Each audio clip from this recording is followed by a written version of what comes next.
it's just such a well-rounded, well-built team that people sleep on year after year, and they're always there. Fair play. Yeah, and you mentioned Baker being, you said he was the most underrated quarterback in the NFL. Obviously he's played so well the last 2 years. He has been a top 10 quarterback the last 2 years. They're now heading to their fourth straight season with a different starting quarterback in week 1, and yet they've never won fewer than 7 games in the season in that time. We had this same conversation about the Colts in the last podcast, that they're kind of stuck in a rut, and Penix is like the latest person to try and get them out of it. Before their bye last year, so in 21 start, Young had 22 big time throws in his career. After the bye, he'd thrown 22 more in just 7 games. So that's 3 times what he did in his first in his first 21 starts. Here's a little game for you, right? Only 5 quarterbacks with a better PFF grade than Young in that period as well. Take a guess who those 5 quarterbacks were. That says it all. Is that the top paid player this year is $18 million. If you look at the rest of the teams, the top paid player is 30, 40, even more than that million in the cap hit. So that just says just how much of that, all this cap hit why it is being pushed in. Yeah, the 87 million of the 200 odd million salary cap is dead money. Hello, everyone. Cecil Martin here. Hey, this is Hunter Henry. What's up, man? This is Max Crosby, part of Raider Nation. Hey, this is Ross Tucker, former NFL offensive lineman. Hey, it's Tyler Lockett of the Seattle Seahawks. Hey, this is Jerry Judy, wide receiver for the Denver Broncos, and you're listening to the 14-Yard NFL Podcast.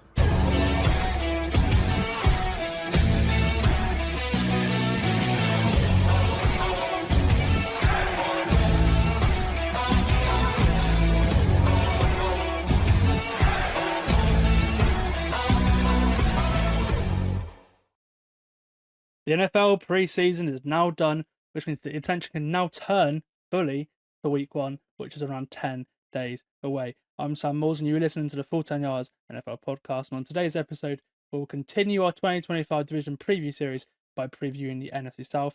And joining me to do that will be a well-known figure in the NFL UK community. He's someone that I've known for a very long time, but I haven't had the chance to get him on the podcast in the 3 years since I took over the role to host the podcast. Welcome to the podcast, Freddy Harper-Davis. Can you believe how close the season is now? Oh, sorry, that's my bad.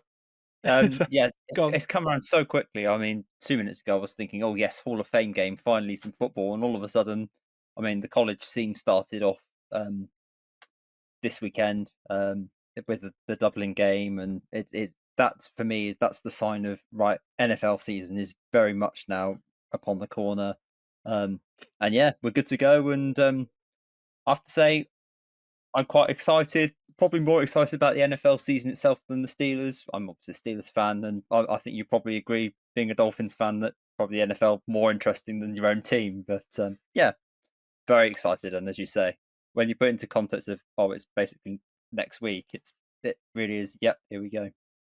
Yeah, I agree. Watching the game at the weekend and seeing now you've got 2 weeks of college football, then the real thing starts. The pros start, and then you fill into it, and then before you know it, it's Thanksgiving, and it just goes so quickly from this time of year. It's it is crazy, and the evenings are getting later and later. It's 8:30, and it's pretty dark here at the minute as well. So it really is time for football. Right, we're going to get started with the episode as we always do. We have done with the first 5 episodes of the series now. God, I'm losing count of all the divisions we've done. We'll start a podcast by looking back at last year before analysing each of the 4 teams in a division and predicting their win total for the season.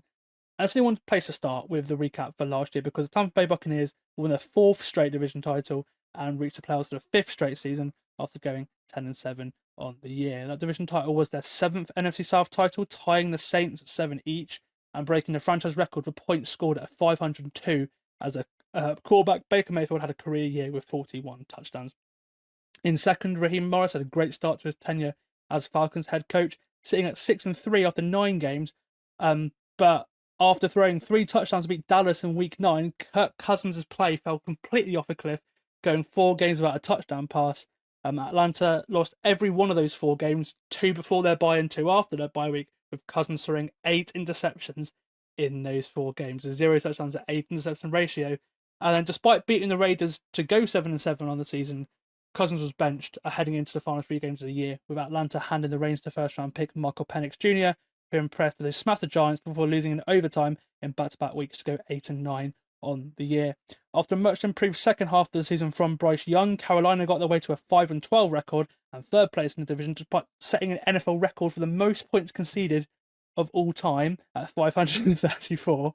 And after a shaky start beginning of the year 1-7, Dave Canales, the head coach, managed to turn one of the worst teams in NFL history that started off through 8 weeks into a team that won 2 games in overtime. They took the Chiefs and Eagles all the way as well, and they have set up lots of optimism heading into 2025 with how well Bryce Young played last year, and we will talk about that a lot in this podcast because it is something I've done quite a lot of work on in the offseason. And then we'll finish off with the Saints, who had a very, very strange season indeed. They're quite literally the best team in the league in the opening 2 games of the season, starting the season 2-0 and scoring 91 points in the process. But then they lost at a death to Philadelphia in week 3 and were going to lose 7 straight before firing their head coach, Dennis Allen. The team finished 5-12 with special teams coach Darren Rizzi as the interim and finished the year with Spencer Rattler at quarterback as Derek Carr was shut down with a concussion and then an oblique injury as well. Heading into 2025, I'm really fascinated to see what we will see from each of the teams because they are much more interesting now than they were a year ago, I think. Tampa Bay is going for a 5th straight division title. No one's ever done that before in the NFC South, so that would be record-breaking. Atlanta has transitioned to Michael Penix quarterback, which is new era there, and they've finally spent draft picks on their defense after we've been asking them to do it for ages. Bryce Young was a top 10 quarterback at the end of last year, so Carolina has plenty of reasons to be optimistic as well. Whilst the Saints seem to be blowing it up after Derek Carr suddenly retired. How do you feel about this division this year? I think it's a 3-way battle for the title, and I think the Saints are in rebuild mode. To be honest, I think it's as simple as that. Yeah, it's one of those where detail, but I think it is for me. It's as simple as that. I think the Saints. I don't really want to go into too much detail, but I think they finally appreciate that they probably just need to. Now they've kicked the can down the road for so many years. It's probably time to have a full-on rebuild. And with Derek Carr moving on, they haven't really addressed quarterback, and I don't think they really plan to this year.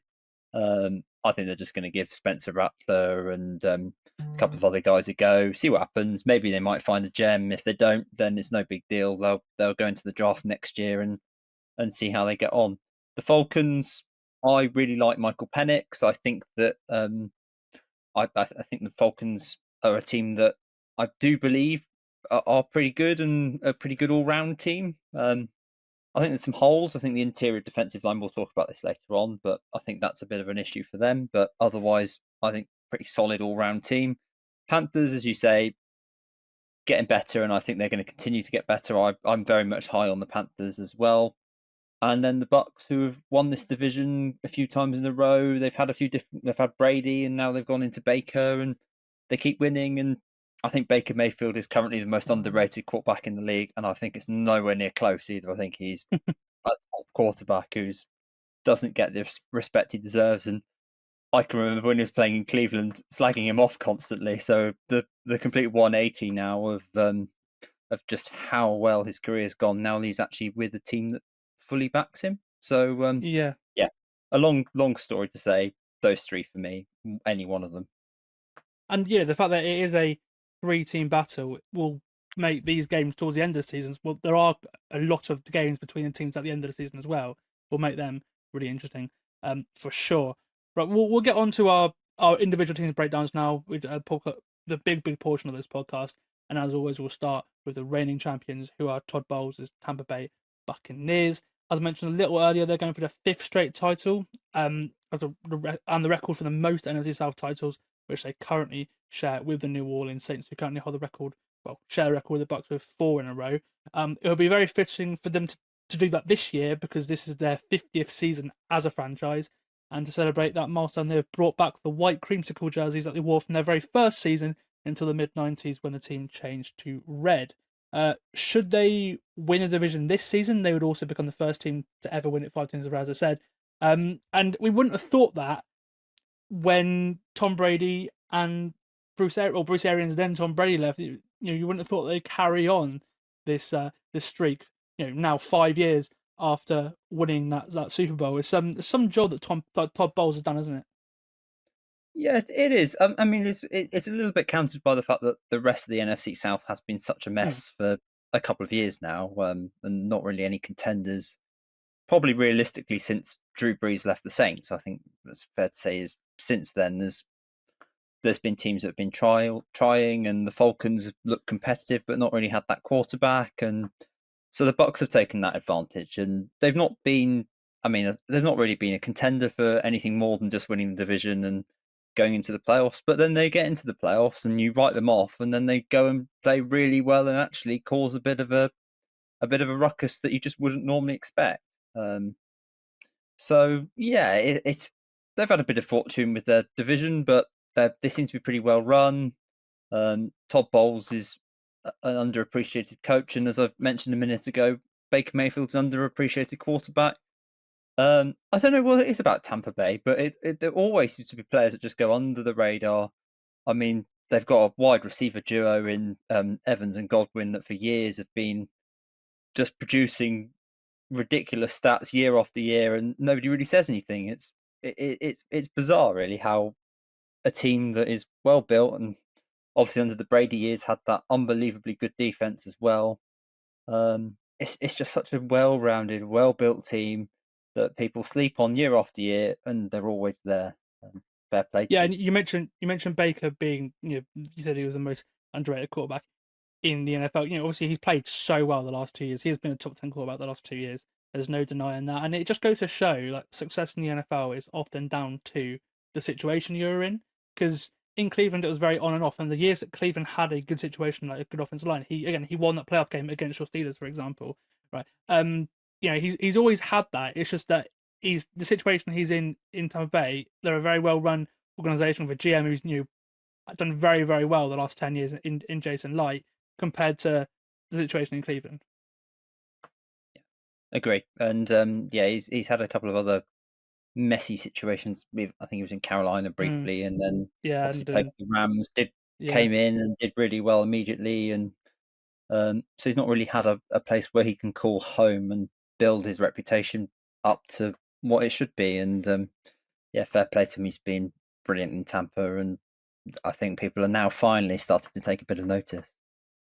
Yeah, whilst they are favourites for the division this year, Tampa Bay, they have actually had quite a few challenges to overcome this offseason, which makes it a little bit more of an open title race, I think. And obviously you're saying it was a three-way race, sort of confirms that as well, because they've had a very busy offseason, to say the least. It all started with the Liam Cohen situation. We went through this in the last podcast when we were doing the AFC South for the Jags, but I'll quickly recap it again. So at the end of the year, after the Bucs were eliminated by Washington in the playoffs, Cohen was offered the Jaguars head coaching job, but turned it down after basically not wanting to work with Trent Baalke. And he informed the Bucs that he'd be returning as their OC for this year. But after the Jags fired Trent Baalke, their GM, that was deeply unpopular. They reached out to Cohen again with a much more attractive proposition of a new GM, and he took the job without informing Tampa Bay. He changed his mind. He basically went AWOL on the team pretty much. And yeah, he was named Jags head coach. So there's a change there, offensive coordinator. So after posting career numbers, Baker is now on to his third OC in 3 years in Tampa Bay.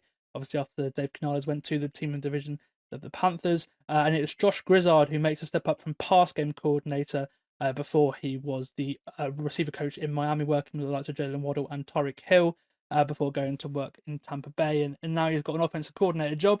And after basically Jason Light at GM's had a very, very busy offseason as well. They've added to their receiver core you mentioned earlier with Mike Evans and Chris Godwin and Jalen McMillan, who had a great end to the last year as a rookie as well. They then drafted Emeka Egbuka, receiver out of Ohio State, in the first round of the draft. And I mean, he would, as a receiver coach, having those receiver options, he must be rubbing his hands together and excited what he could do this offense.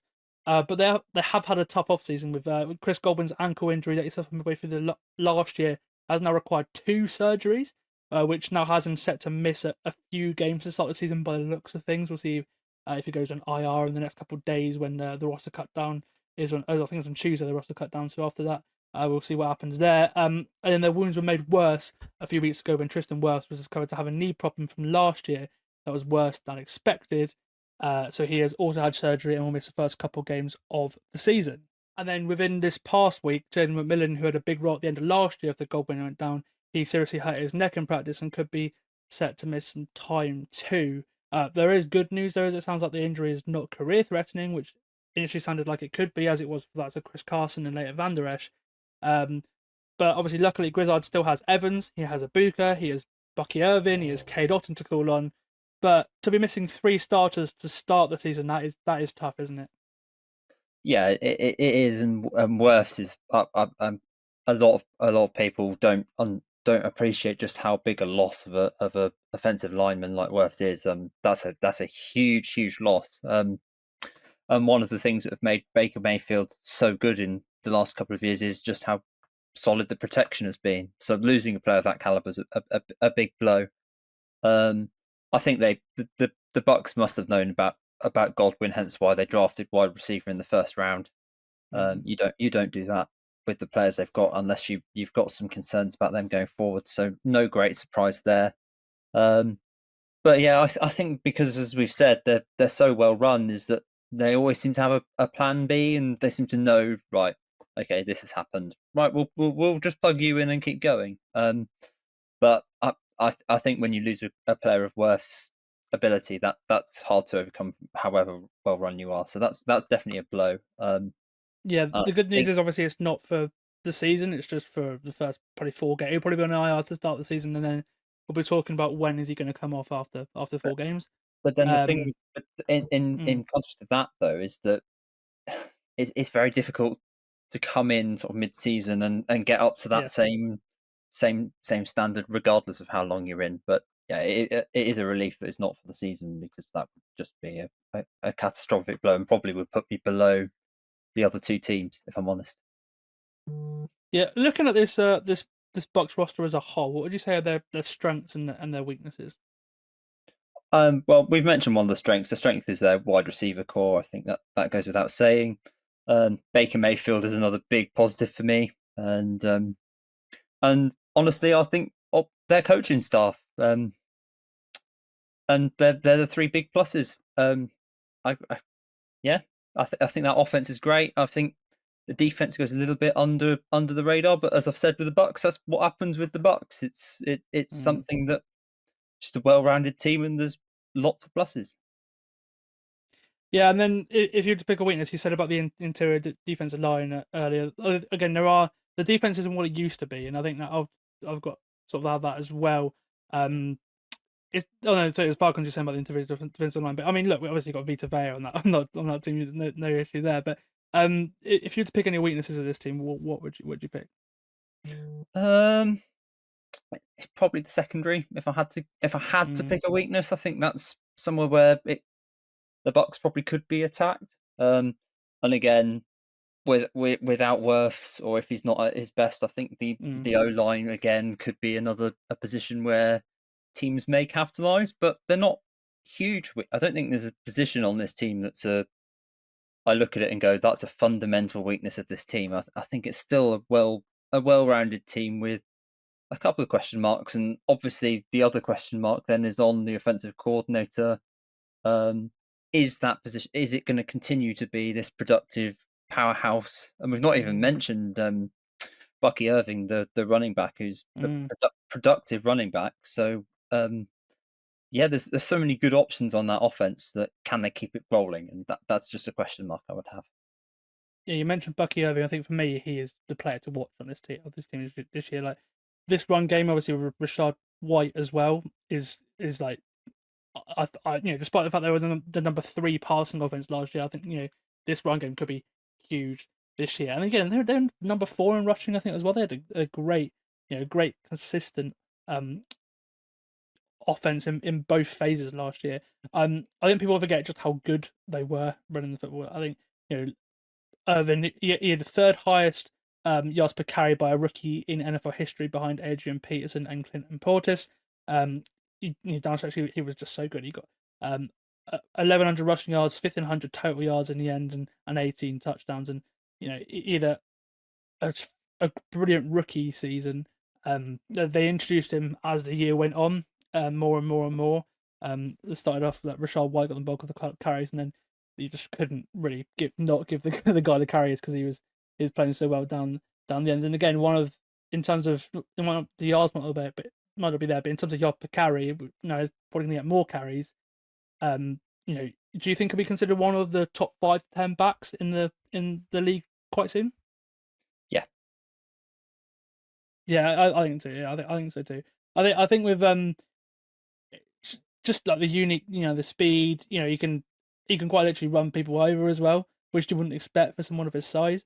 And I think that's quite big. And again, like, really hard to bring down, hence the amount of yards per carry. And I think, yeah, for me, I completely agree with you there. And then with my weakness, it probably is their pass defense. That their defensive backs have struggled the last few years, as you mentioned, and it's why they picked Benjamin Morrison in the second round. Ultimately, they were 29th in the league in passing yards allowed last year, which again, because of how good Todd Bowles is at masking that, I think people do forget that.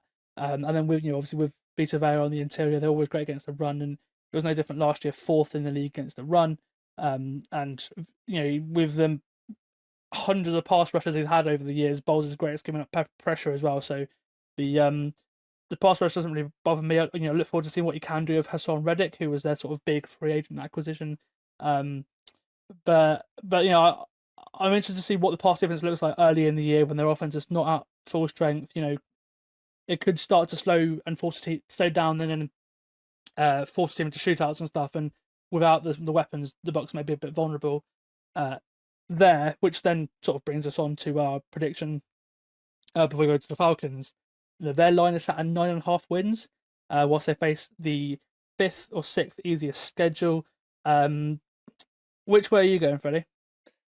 I'm going ever so slightly under. I've gone with nine wins. So yeah, but I think that I had plenty of time earlier today to put this together. So I went run through game, and I've started them off going 2-6 because I think they've got a really tricky run of games. And weirdly, I don't know why, but I've got them to split the series with the Saints as well. So 1 or 2 surprise defeats, but they've got some tricky games early on. I mean, the first game's in Atlanta, then they've got the Texans, and they've got the Eagles, and they've got to go to Seattle, and then they've got the 49ers, and then Detroit, all in the first part of the season. So I know that you said it's a really fairly soft schedule, but that first part of the season is tricky. And they've also got to go to places like Buffalo and the Rams later on. They were decent teams.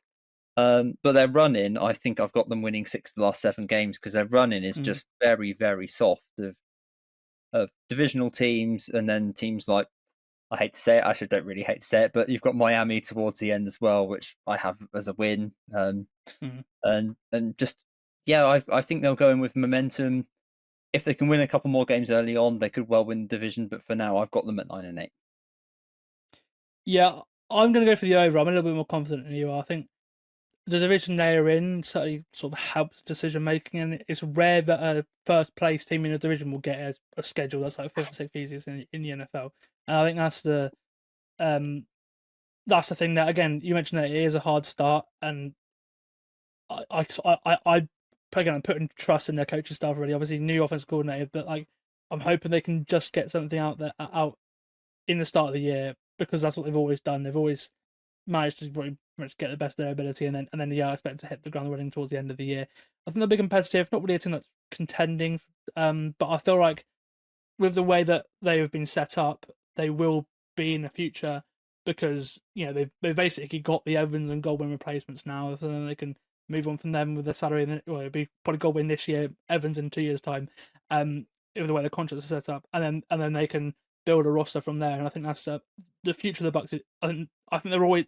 I can't see them blowing up anytime soon because of the way they've operated and drafted really well, whilst they have been still have had these last 4 winning the division seasons. So yeah, certainly looking bright for the Bucs. All right, going to Atlanta now, who last year they kind of went all in, whilst obviously Drake London and Benjamin Robinson were on their rookie contracts, but by giving Kirk Cousins a 4-year, $180 million contract at 36 years old.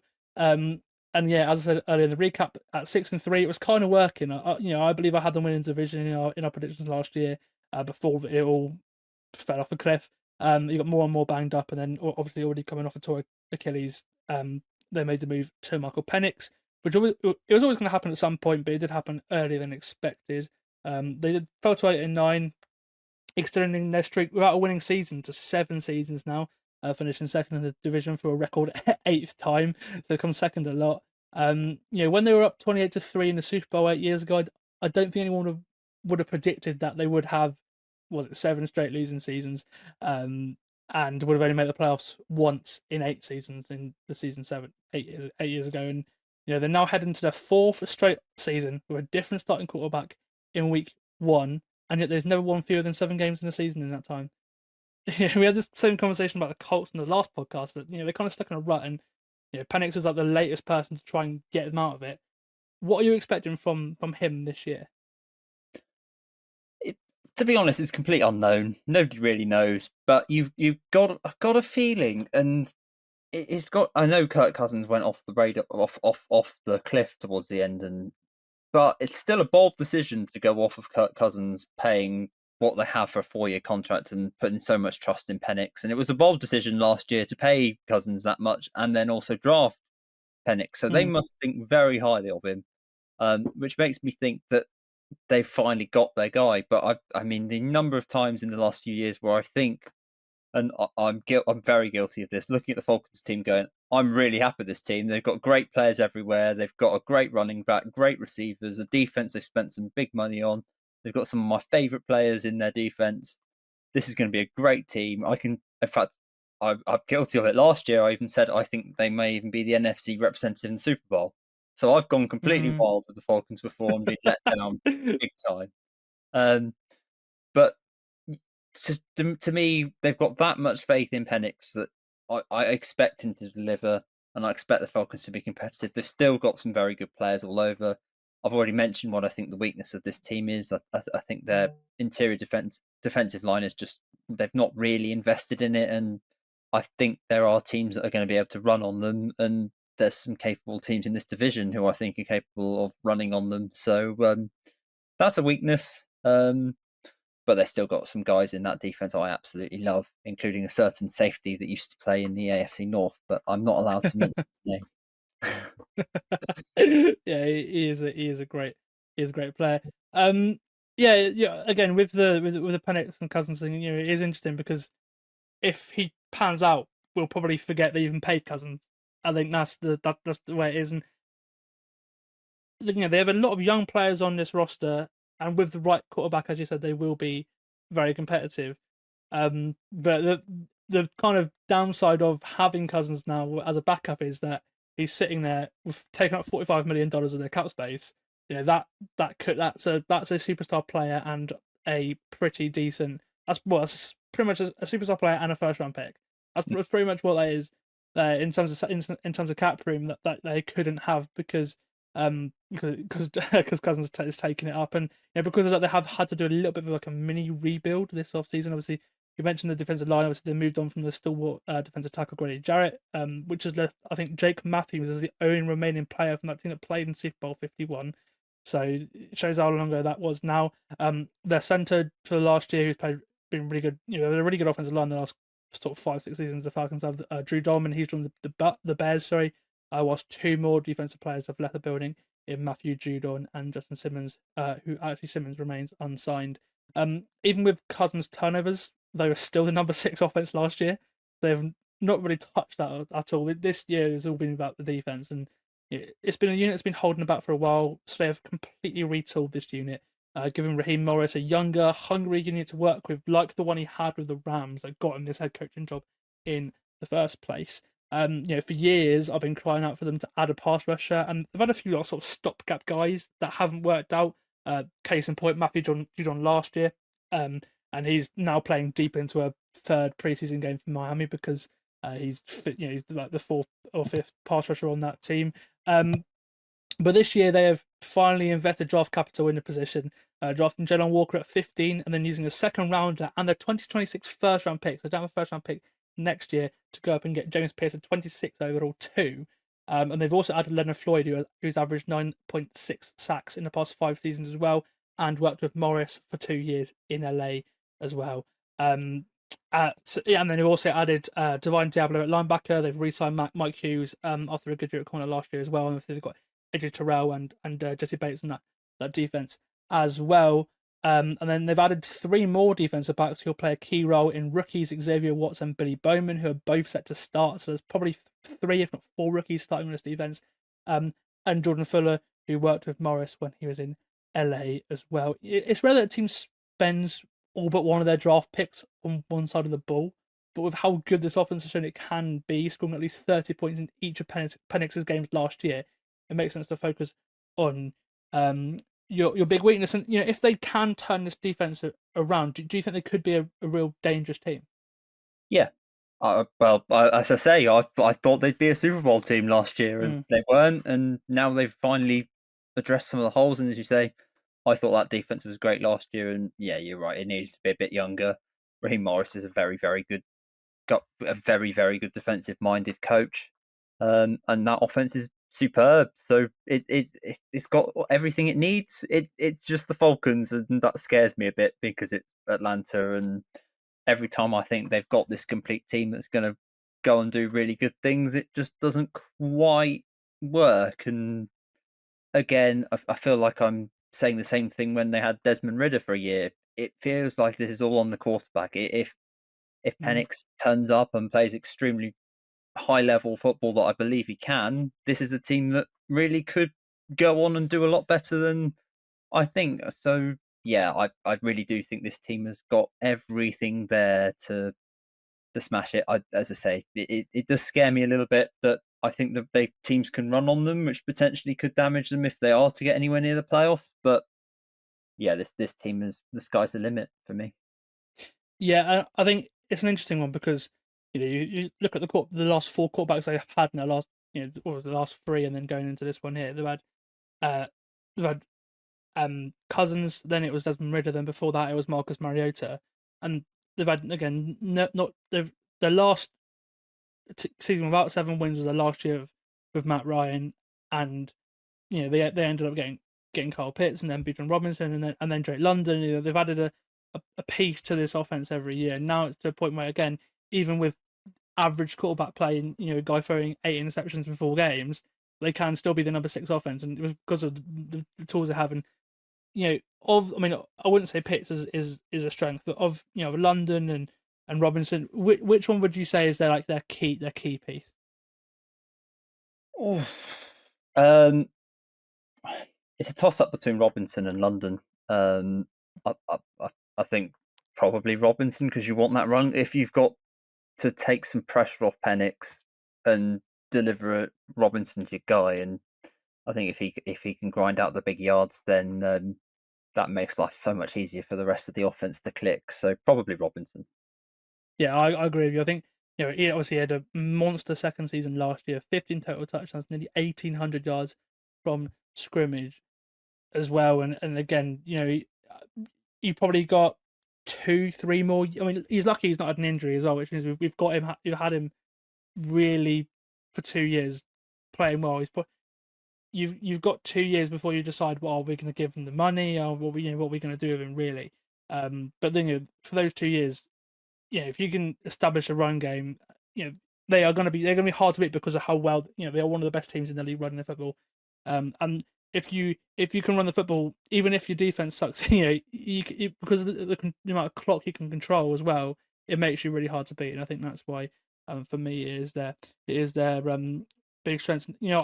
Strength. I hope the offensive line can hold up and create space for him. That is a little bit of a concern for mine. And now they've lost Dolman, and Caleb McGarry, their right tackle's gone on IR to start the year as well. That is my big worry, because if they can do what they did last year, running the football at least to some level, and Penix has an okay first season as a starter, after proving the defense, I do think they'll be confident that they can do something, as you said. And that leads us on to our predictions portion of the breakdown before we move over to Carolina. Now, the Falcons face the 3rd easiest schedule based on the strength of the opponents, and the line is set 7.5 wins. I'm assuming you're going for the over. Yeah, I am, and I look at their schedule and I think actually it's pretty soft. You've got teams like the Colts, you've got teams like the Jets, you've got Miami. Obviously they're playing the AFC East, which is quite a weak division. Although I think that the Patriots, for example, I think they're going to be a lot better than their record last year. So there's a couple of teams that I think are better than their records, which makes the so-called NFC South easier schedules that are quite a bit harder than perhaps they look on paper. But yeah, I've got them over. I've got them winning, going 10-7. I did say I had three teams being very similar in records. I've already said the Bucs will win 9 games. I think the Falcons will win 10. But again, it's very quarterback dependent, and if Penix smashes it, I think they can quite easily win more. I've got them losing the sort of the games you would kind of expect them to lose. So they go to the Vikings. I think they've struggled to win that. I still expect the Commanders to be competitive, so I've got them losing that. I've got them losing to the Patriots, who I've just said I find competitive. I think they'll split the series with the Bucs, and maybe lose 1 or 2, like to the likes of Arizona, for example. But I look at their schedule. Obviously, the Saints, you'd expect them to win twice. I haven't put them splitting the series like I did with the Bucs. And they've got, let's say, teams other than that I think are very winnable. But as I keep trying to say, this is Atlanta, and they're very capable of losing the most basic games. You look at and you go, oh, they're hosting a team, or they're hosting a team like the Dolphins, who you don't think are going to be very competitive. Okay, and they'll go and lose it, or they'll go to the Colts again, a team that you look at on paper and you think this is going to be a breeze, and it never is. They just seem to make a complete meal out of the winnable games. So I have them winning 10. I'm a little bit reserved about that, though. It is tough for me. I've picked them to win the division in the last 2 years. And if you want to hear my predictions, by the way, they'll be exclusively on TikTok. I'll do 2 TikToks, one AFC, one NFC prediction, to start the season ahead of the podcast that will preview week 1, being about a week's time. I'll give my predictions for the season. I've predicted them to win the division the last 2 years, and it is tough for me. I am going to go for the over, and I feel like I might regret this because I have done the last 2 years, but it is a tough start to the year. I think the end of the season for them, it opens up a lot, like it does, for the Bucs. It does open up for them a lot. You've got some division games, some very winnable games in there, as you said. Having an early bye could help them out as well, I think, as well. So, yeah, I think 8 or 9 wins is about right for this team. I don't think they're going to get 10 quite. But, I think 8 or 9 wins is about right. Probably leaning towards, well, I think them or the Panthers, I feel like both of them, I feel like those games really, between the two of them, will decide the seasons for the teams. I think they're going to be that close in the division. And I feel like I would probably right now pick the Bucs to win the division, but again, I think it's going to be a tight race, which is really, really fun. Right, we're going to the Panthers now, a little bit further east to Charlotte, where the Panthers higher-ups are probably cautiously optimistic about their team heading into the season. But they're probably one of the teams that I am most unsure about this year because, first half of last year, as I said, they were easily the worst team in football, one of the worst teams I've ever seen, in fact. They bench Bryce Young, the man they traded resources from 3 drafts to go up and get at number 1 overall after just 2 games this year after starting the year before, because he struggled that much behind a offensive line that spent a lot of money on, and that was much better than it was in his rookie season. But after Andy Dalton injured his thumb in a car accident, Young was given the chance to start again and at least maybe put out some tape on his resume to make him worth a shot by another team, maybe, because I think the Panthers were out on him. But he played so well that we never saw Dalton in the lineup again. They went back-to-back wins before their bye, and then coming out of it, Young was amazing. He took his play to another level coming out that bye. I use PFF's like advanced stats quite a lot. Of one of their advanced stats that they make is big time throws, and it's designed to measure the amount of times a quarterback has completed like a difficult throw into an area or like a window that's statistically proven to be harder to reach.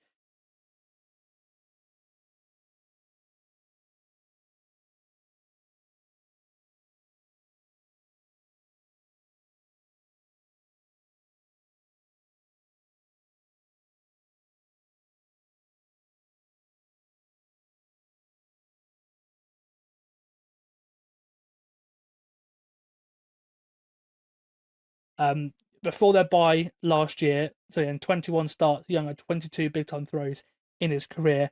After the bye, he had thrown 22 more in just 7 games. So that's 3 times what he did in his first in his first 21 starts. and that was more than any other quarterback in the NFL last season in that period. So his play just completely changed. Here's a little game for you, right? Only 5 quarterbacks had a better PFF grade than Young in that period as well. Take a guess who those 5 quarterbacks were. Let's go with Josh Allen. Yeah, so he's one of them. Yeah. Lamar. Yep. Mahomes. No, not Mahomes. Okay. Herbert. Yes. Yeah, Herbert's there. Baker Mayfield. Yep. And there's one more. I think this one probably the best quarterback in the league last season in terms of numbers. Oh no, not AFC North as well, is it? Yeah. Joe Burrow was number 1. Mr. Burrow, yeah. So Burrow, Allen, Lamar, Herbert, Baker Mayfield, and then Bryce Young after the Panthers bye. And what a story! It just shows that you have to give quarterbacks time, don't you? Yeah, for sure. And again, as we've said earlier, it's all about that situation as well that you end up in. And weirdly, the Panther situation was horrendous when he started, and it became much better when he came back in. And also sometimes that break can break a quarterback. We've seen it. Anthony Richardson is an example of it where it just didn't work out before or after, and obviously the Colts you can talk about for hours about how they've messed up with quarterbacks and going on. But there are teams where it just doesn't work out at all, and they just have to. Look, Brian Flores basically broke Tua before McDaniel came in. He benched him a couple of times. Yeah, he basically broke Tua to the level where they had to get someone in to really instill his confidence to even play. It really does matter where you land, and obviously you do get time. It is important that you get time to. Once you've taken as many hits as he did as well, obviously that's going to affect everything and affect your timing and stuff. So I'd imagine eventually just getting used to a better offensive line would have helped, and obviously it made him more aggressive and more confident in throwing into tighter windows as he was, as I mentioned, basically tripling his aggressive-ness. But from being benched to then coming back, it's like it pretty much lit a bit of flame up his arse, and then he became that's literally what he did. And what makes it even more impressive was the fact that look at who he was throwing to last year as well. Adam Thielen, Xavier Leggett, Jalen Coker. Those guys aren't household name. Well, Thielen is, but he's past it. But the other guys, they're not stars, are they? No, not at all. And I think that's one of the reasons why the Panthers sort of got quite good at the end of the season. There's no big name stars to say, right, give me the ball. It was okay. Whoever's there, give it to me. And it was more the Bryce Young show rather than the just enter big name receiver here who you've got to throw the ball to regardless, and he's the guy. You've got to give him a certain number of targets, and actually by having a bit more of a balanced, slightly more open offense, it doesn't always work out, but in this occasion it seemed to. And good sensible coaching, a good sensible scheme. Again, that's another thing, is that rookie quarterbacks or young quarterbacks can be thrown into such incredibly complicated schemes that by coaches that probably there's a few in the league that can put those together. I mean, Andy Reid's one who you can chuck in, and a quarterback's probably going to be okay. But there's others that they make the. Well, look at Canales with Baker and now Bryce Young. He's done it with 2 different quarterbacks in the same offense. And again, we've already praised Baker Mayfield about how much he found a home in Tampa, and it seems to be the case now with Bryce Young. So there's clearly something there that makes life as easy as possible for a younger. I mean, Baker's wasn't that young, but a developing quarterback. Yeah, absolutely. So that gave them pretty much 2 priorities to do this off season. The first was improve one of the worst defenses in NFL history, and the second was to get some much needed skill position help to surround Young. And their receiver core was ranked as the 4th worst in the NFL last year. But they've added to it this year by drafting Taylor McMillan with their first-round pick, who is a different type of receiver to what they've already got. He's more of a big body target, which again for the tight windows and sort of aggressive throws will, I think, help Young. And they've also attempted to overhaul this defense as well, which is what they really need to do. bringing in Tashawn Wharton, Patrick Jones, and Bobby Brown to the defensive line in free agency, and drafting Nick Skirton in the second round as a pass rusher as well. And the reason why that is so important is because, especially on the defensive line, is because they allowed the most rushing yards in a season in NFL history last year. They were terrible. Now, the big news for them, and the reason why they were so bad, is because Derek Brown missed pretty much the entire season. And obviously, he's one of the best defensive tackles in the NFL. They drafted him really high a couple of years ago. Getting Derek Brown back, and now adding those guys on the defensive line as well, adding Trayvon Merrick to the secondary as well. It literally can't be any worse, because of how bad it was last year. But they're getting their best defensive player back. They've added some players in free agency, which is a good start, isn't it? Yeah, it is. And to be honest, again, this is another team where, and this is where I've said before, where my knowledge of the NFC South, I've always said it's not my strongest, because I looked at this defense, and a couple of years ago they did a draft where they literally drafted the entire defensive players. They brought in some guys, and I thought, this is a really emerging team. This is a really emerging defense. It's going to be very good, and it just wasn't, and it did not work at all. So I'm a little bit hesitant to just say, yeah, they've fixed it now. They're going to be fine. But as you say, Derek Brown coming back's huge.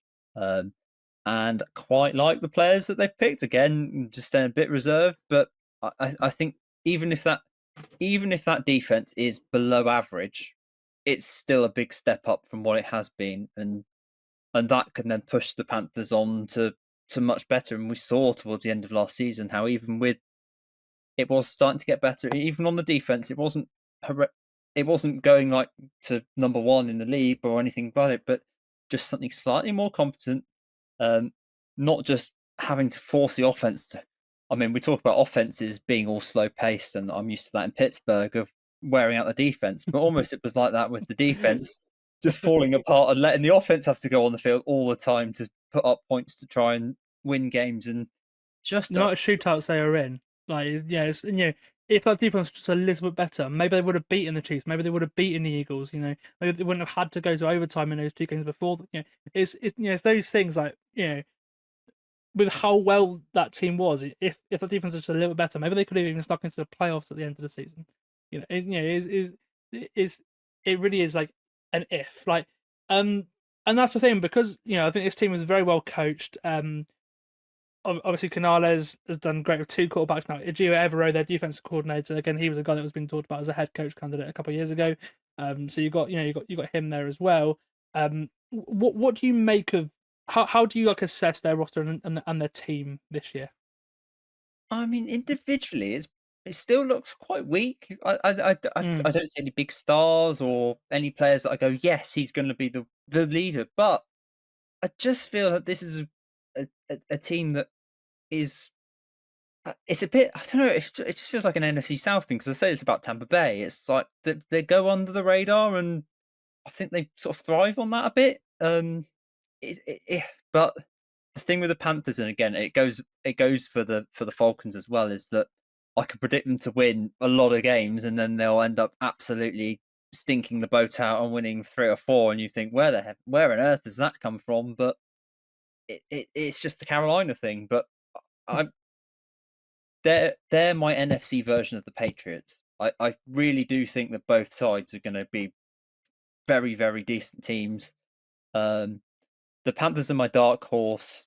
I again though, I don't know where to put them. But I completely agree with you. They're tough. As I said at the start, they're probably one of the teams I don't know how I feel about them, because again, with how impressive it was towards the end of last year, if I'm being honest, I'm a little bit underwhelmed because I still look at the roster and I still see a lack of probably one star weapon. You've got the run game as well, which I'll go into a little bit in a minute, and then you've got a defense that I'm still not confident in as well. Even though it'll be better than last year, don't get me wrong, but I still think they're probably a corner and maybe another pass rusher away. Not a lot of teams have that. Obviously the reason why I'm underwhelmed is because of the lack of picks they've had in the last 3 drafts because of the young trade, and at the end of the day, that's why. It's because the little players that they have on this team are players they drafted over 3 years ago, or are cheap free agents that they've tried to get something out of, and I think that's and that's why they had to go out and spend all that money on the offensive line last year, It's because they didn't have the resources to go and draft a guy in the second round or in the first round. And again, it worked. That offensive line really was one of the best units in the NFL. They went from one of the worst to one of the best in a year. And obviously spending a lot of money, that's what you expect. But I'm excited to see what kind of run game they're going to have this year, because they've now got an interesting trio in back. So Chuba Hubbard had a decent year last year. They've gone out and paid Rico Dowdle. They've also drafted Trevor Etienne as well, Travis Etienne's brother, who's obviously a very similar kind of back. And they're going in the right direction for sure. And this year for me, I think it's all about improving Bryce Young more than anything. I think that's why I completely agree with you. That's why I'm like, I want to predict them to win 10, 11 games, because I feel like they could do. They've got decent schedule and stuff, and that's what they've definitely improved from last year. But as we go on to that win total section now, their line is only 6.5 wins. So they've got the fourth easiest schedule. So I think I've already gone for the over with the Bucs and the Falcons, and some of those wins are going to be against Carolina. But are there a few wins better than the 5 they got last year? Absolutely. I've certainly seen much harder starts for them as well. With most of their division games at the end of the year as well. So if you can get a good start and then play the division games, then you can absolutely win the division. So I'm going to go for the over. And I mentioned I want to call them a sneaky pick, but I'm just hot for the playoffs or something like that. But I'm just holding up a little bit. I'll say I think they're probably pass rusher on the corner away, and maybe another receiver short on offense as well. But if the defense improves, Young continues his top play next year, I think they could certainly be a threat. What about you? I think they start slow, if I'm honest. I think they've got, Jacksonville first game, I think they'll win. And then they've got Arizona, they've got Atlanta, they've got my dark horse Patriots. Then they got Miami, which I think they'll win. Then they got Dallas at home, I think they'll win. Then they got the Jets away. It's a sort of game I think they might slip up at. And then they got a couple of really tricky games against the Bills and then the Packers. And then they've just got a run of divisional games, and with the other one thrown in, they got all their divisional games late.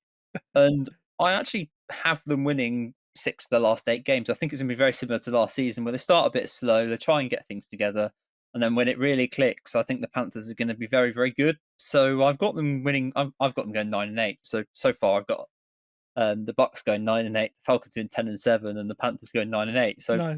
I have no idea who's going to win this division. It's going to be one of them 3, I think. But you've gone the under with the Bucs and the over with these last 2 teams. I've gone the over for every team, which means it's not looking great for the Saints. Statistically, the amount of games there, it's not looking great for the Saints at all. And we'll go on to that. We'll go on to them now. We'll finish the podcast with them because they're starting a new era with Kellen Moore as their head coach. And it feels like we've been talking about him for a long time as a head coach and candidate. Pretty much every January since he became the Cowboys offense coordinator in I think 2019. So in the sort of 5 years or so, 5 or 6 years, and now he's finally got a job, and it's probably a job that's going to get time in, because the Saints have very much gone into rebuild mode this offseason, and unless something goes majorly wrong, I can't see him going one and done or anything like that, because this team just aren't talented at all. If being completely honest, it's very much the end of an era. There are a few players who have been in the organization for a long time, leaving this summer or leaving last year. Former first team All Pro tackle Ryan Ramchick, their safety Tyrann Mathieu, obviously in 2 spells. As well, they've both called it a day on their long careers as well. They've both retired. Whilst the team traded away star cornerback Marshawn Lattimore midway through last year. They've also said goodbye to Paulson Adebo, Lucas Patrick, Woody Gay Jr. and Jamal Williams in free agency too. And perhaps the thing that has really accelerated this rebuild was a sudden retirement of Derek Carr, as I spoke about at the start of the podcast, who had been the team's starting quarterback for the past 2 seasons after suffering a severe shoulder injury in the offseason that he thought would hamper. He basically thought he wouldn't be able to throw it the same if he had surgery, so he's decided to surprisingly retire. So that means that New Orleans will have a new head coach, a new quarterback, and a new defense coordinator too in Brandon Staley, which means it'll be the first time since 2014 that Dennis Allen has not called their defense, which is very so that's 10 years, 10 seasons that Dennis Allen has been called in the defense, and obviously he became the head coach after Sean Payton retired and then unretired to be the Broncos head coach. So first time that they've really, now it is start of a new era, because there are very, very few people from that building that were in the building under Peyton with Drew Brees and everything. You got Brandon Cook coming back, but really there aren't many guys there anymore. It's all changed, and we'll talk about the quarterback situation in a minute because that's the main section about the Saints because we don't really know what's going on there in a minute. But after you mentioned it at the start, actually, after a few years of being stagnant, you could say, we're getting that new era in New Orleans that we think we've been probably expecting them to do for a while, and they just haven't done that. Yeah, I think there's a few teams in the league that do go around 500 every single season. Mentioning no names, but the Dolphins and the Steelers are very much in that conversation as well. The Colts, it's very much teams that are just there, and they never look like being Super Bowl contenders in a million years, but they just always seem to be in that sort of mid-range zone. And the Saints have been that, but the Saints have got the other thing of being in this ridiculous cap hell every single season, and then trying to keep these players and having to offload a few, but trying to keep the load going. And I can't quite believe that Alvin Kamara has stayed there as long as he has. They paid him. They're giving him a new contract, and then obviously extended him this off season as well, which is I didn't really understand that, if I'm being completely honest. But obviously he's an elite player, but still playing really well. If you're in rebuild mode, do you really want to pay him? But I guess if you've got a young team and you're building around a young quarterback, you want to give him at least something. And if you've got Alvin Kamara in the backfield, then you can't really go wrong. So I do kind of see it, but yeah, the Saints are so overdue this rebuild and a restart. I like Kellen Moore. I also really like Brandon Staley. It obviously didn't work for him as a head coach, but as a defensive coordinator, yeah, sure, I love it. So I'm quite positive about the Saints going forwards. This year's going to be a rebuild, and it could end up a bit like the Panthers last year, where we think they're going to be absolutely awful for most of it, but actually they regroup, they find the quarterback, which obviously we'll get onto in a minute, that they think, they can win some games and actually have a bit of momentum going late in the season. And again, looking at their schedule, they've got some particularly on the back end of the schedule, they've got some very winnable games against some pretty poor teams, or poor-looking teams on paper. So, yeah, there is that potential that they start slow, they look a bit of a mess, but actually they galvanise and win a few matchups. But yeah, on paper at the moment, it just feels like a rebuild and potential to get a top quarterback next year. Yeah, and I think obviously, although this year might be a tough year for Saints fans, like the future in the long run, it'll be worth it because it's basically it's a hard reset because of how they've been operating. Because they've not changed it. They're still doing to this day what they did when they had Sean Payton, when they had Drew Brees. They're not that team anymore, and there are only so many contracts you can put void years on and everything. There are so many players that they're paying that are no longer on this team because of how they've moved the contract so far down the line to basically to manipulate the cap. And when you have a top quarterback and a top head coach, it works. It means you can carry on winning. But when you don't have that and you're still doing the same thing, then you are in this situation now. And they're one of the oldest teams in the league in terms of average age. And here's a question: who do you think is the biggest cap hit that's on this roster? You'd have a guess.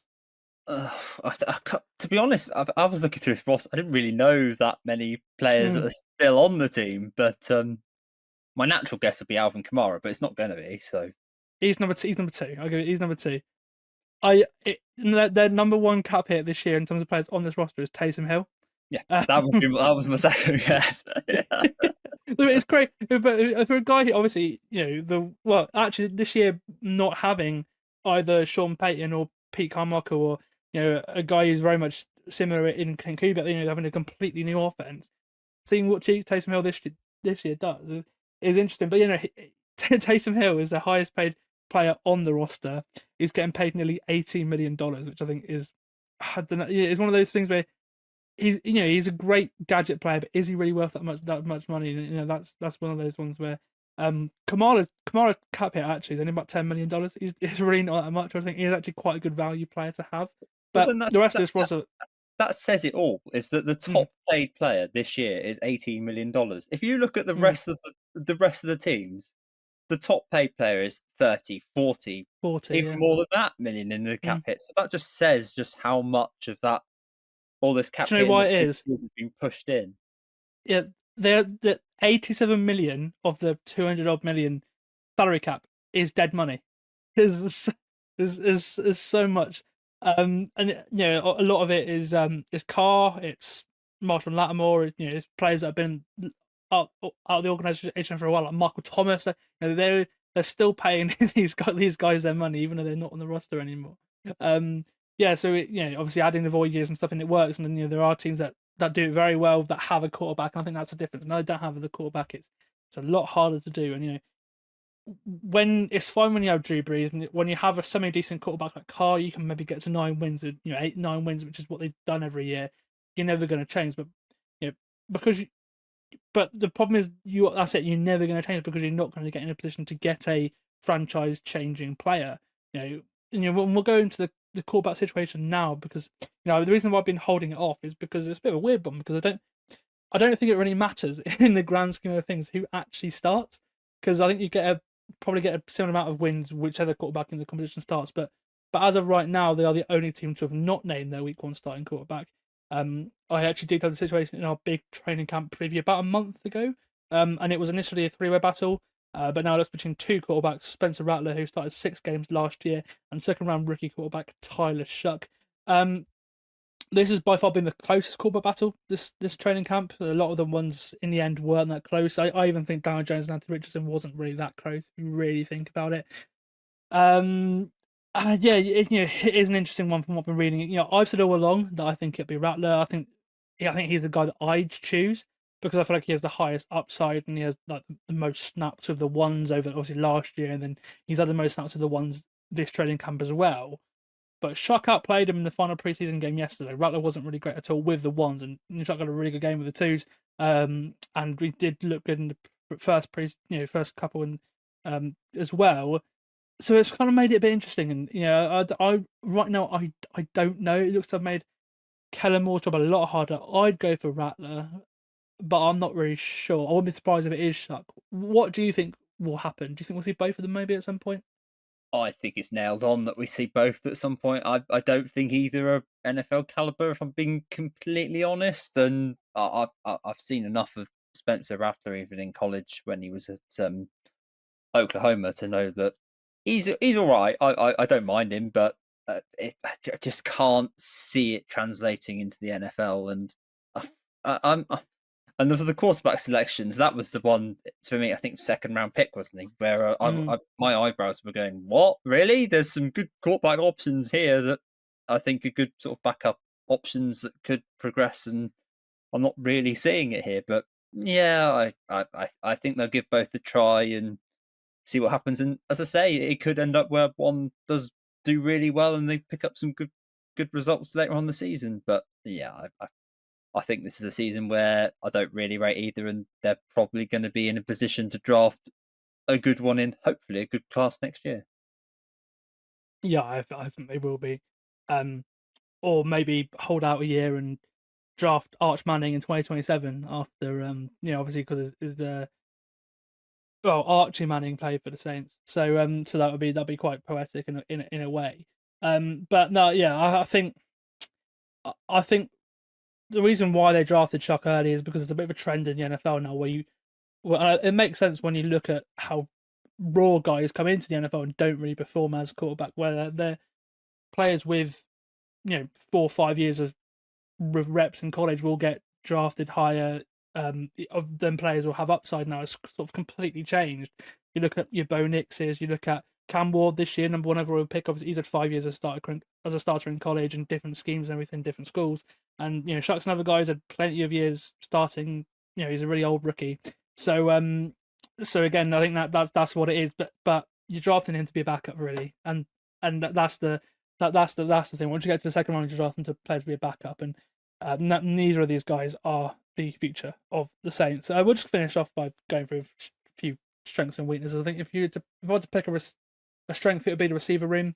Obviously, I'm like mentioned the Panthers and needing skill position players. I mean, I'm sure the Panthers would love to have Chris Olave, Rashid Shaheed, and Brandon Cooks. The problem with that unit is keeping them healthy because all three guys do not have the best injury histories at all, and both Olave and Shaheed went down last year as well. I think the weakness for me are by far like both trenches, and it has been that case for a while as well with the Saints. You wouldn't know that last year on their offensive line, which is terrible, there were 3 first-round picks, and they've added a 4th first-round pick to their offensive line this year in Kevin Banks. And yeah, that defensive line, like they couldn't stop the run at all last year. And again, in a division that will likely run the football a lot, that doesn't really bode great for them. If we're being honest, so those are probably the 2 weaknesses. But I think it's okay. I think the direction of the Saints is going the right way, and I think I think on paper they are a decent team. I just don't trust the health of the lot of guys, and then ultimately the trench play, I think, which is why they will really struggle this year, despite having the second easiest schedule. Their line is 5.5 wins. Just going to finish it now to finish the podcast. Which way are you going? Do you think over or under 5.5 wins? I'm going under. I don't really want to, but as you say, in 2 of the 3 lines I've gone over, and the Bucs, I think they're 9.5 wins, and I've gone with 9 wins, so they're only very just under. I've got the Saints winning 4 games, and to be honest, they're 3 of the 4 games, the games that you would probably think they've got half a chance in. So both the New York teams, Miami. Sorry, Sam, I seem to be picking on them a lot tonight, but. I mean, I wouldn't pick Miami to lose to the Saints, but like I completely agree with you there. Like, I wouldn't go that bad, but yeah. And then I think that they will split with one of the division teams. I didn't really know who, and I think they'll split with the Bucs. So I don't think they'll go 0-6 in the division. I think they will beat one of them in a bit of a surprise. But I've gone with them to split with Tampa, which I could be completely wrong, and that would then throw my division winner out the window. But yeah, I've got them winning 4 games. I think, as you say, with strengths and weaknesses, for me the biggest weakness is quarterback, and until they have a guy that can actually be a starter, then that's got to be their main weakness, regardless of what the line's going to look like. And if the O-line's a mess too, that's just going to make life even worse. And if it's that bad, then that could be the position there where Kellen Moore does get the boot, because if they really are a team that have got no quarterback and a line that just isn't working, that's not just a bad team. That's a team that is not going to win a game. So it's risky. They're in rebuild mode, but we have seen before where teams are in rebuild mode and they do bin off their head coach after a year. I think the Texans did it a few years back before they obviously went. The Patriots this year. Or the Patriots as well. So there are teams in rebuild mode who do bin off their coaches after a year. So I wouldn't say out of the question on Kellen Moore, particularly as he's been around long enough. He's had enough head coach interviews that it's taken this long to actually pick him up. So clearly there's some reservations there from teams about how he is as a head coach. So we could be sat here next year with the Saints again. And again, their dead cap money doesn't just go away for this year. It pushes on into further years. So they're not in that position yet to spend big money, and they won't be for a couple of years yet. So, yeah, well, for the first time, they are predicted to be under the cap, but it's still not that much room. I mean, this time last year, I think they were 80 million over the cap at this time last year. So it's getting better, but it's still bleak. But yeah, rebuild mode, 4 wins for me. If they win more, great. But I think they're good contenders for the number 1 pick too. Yeah, so do I. I think 4 or 5 wins is about right. They do have an easy schedule, as the only game they may be favoured in that time though is probably their home game against the Giants, and that's it.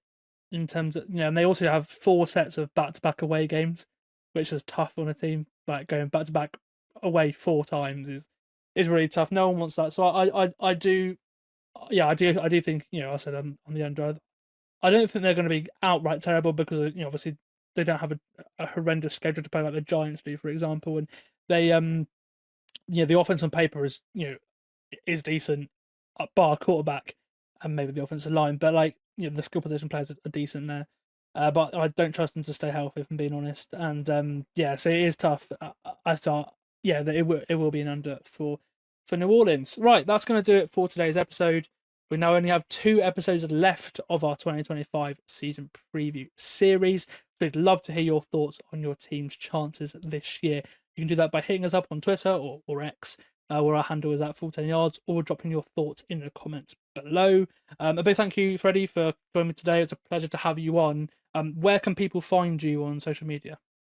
Well, you can see my Twitter handle, or the good old Facebook group has been going for quite a few years now. So Yes. NFL UK fans group, if you want to join in and chat absolute nonsense about your team, I do that every week with the Steelers, and like to do that watching random games as well on a Thursday night or on Monday night, watching some dreary Thursday night game, thinking, why am I up at 4 a.m. watching this? Then come along and just laugh at some of the absolute nonsense that we do spew. And I mean, there's some brilliant Thursday night games where you sit there and think, why am I watching this Colts Broncos game that's 10-9 in the fourth quarter? But we do it because this period of waiting between February and September is just so long that when it's here, you just want to watch every minute. Yeah, I think I looked today. I think there are 11,000 people in that group on Facebook as well. Not right now, so make sure to join it. Certainly, if you enjoy the podcast, a quick rating on Spotify or Apple Podcasts would really help us out as well, because it helps push them up the charts. And if you're watching on YouTube, don't forget to like the video and subscribe as well. And if you do subscribe, a lot of people that listen aren't subscribed, so make sure to subscribe. And if you do hit the notification bell as well, next week it means you get notified every single time that a podcast is uploaded as well, so you don't miss the rest of the series.